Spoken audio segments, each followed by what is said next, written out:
Friends for Life by Tina Leeds. Tim left for college on a Saturday, and I on a Sunday. It would be the first time we had ever been apart over the course of our high school friendship. Ours was more than a normal boy-girl friendship, though. Our close connection was the envy of others. I was in awe of his amazing personality, his hilarious jokes, and his little boy look. He could read my mind, finish my sentences, and bring me to hysterical laughter with only a look. We adored each other. As our last summer together approached, our bond only grew. The summer started off slowly, with Tim trying to get my mind off the jerk I now refer to as my ex-boyfriend, and a total waste of my time.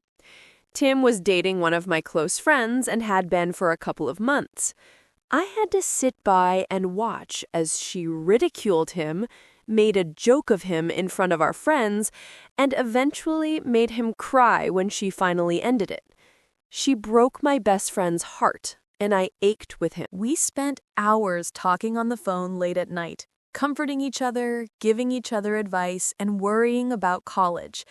Over the rest of the summer, both of us were single, so we spent all of our time together.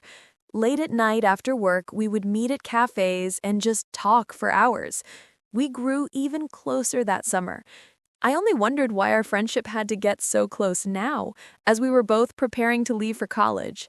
As the time approached when we would have to say goodbye, we went shopping together for school supplies and planned our first rendezvous as college students for a month after we were both at school. As I left that Saturday morning to take him to school, I was extremely nervous, my stomach full of knots.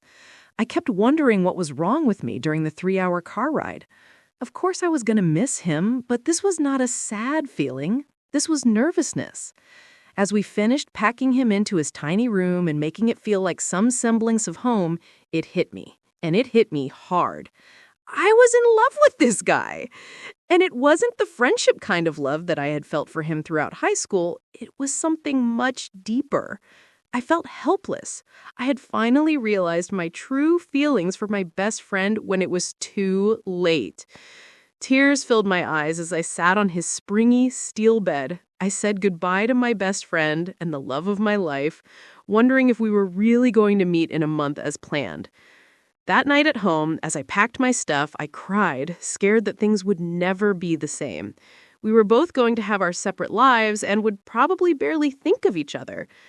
Just then, the phone rang, and as I wiped my tears and tried to utter a quiet hello, the voice on the other end let me know everything was going to be okay. It was Tim. Before even saying hello, he blurted out, "Tina, we are going to have to make that rendezvous earlier than I thought. How about tonight?" I was grinning like crazy as I practically hung up on him, jumped in my car without directions, and headed for his school. How I got there in such a short time, an hour and 45 minutes, is irrelevant. What is relevant is that the second I got there, I hugged him and told him I loved him. I had actually done that numerous times before, but this time he pulled away from my embrace, looked into my eyes, told me he loved me too, and then kissed me. It was a kiss that seemed to contain months, even years, worth of love for each other. When I left for school the next morning, I had Tim on my mind and in my heart. As I picked up my wallet to get money out to pay for a Coke, a tiny piece of paper fell out. It was from Tim and contained words that touch my heart to this day and still make me smile. "Tina, I am so mad at myself for waiting to tell you. I love you."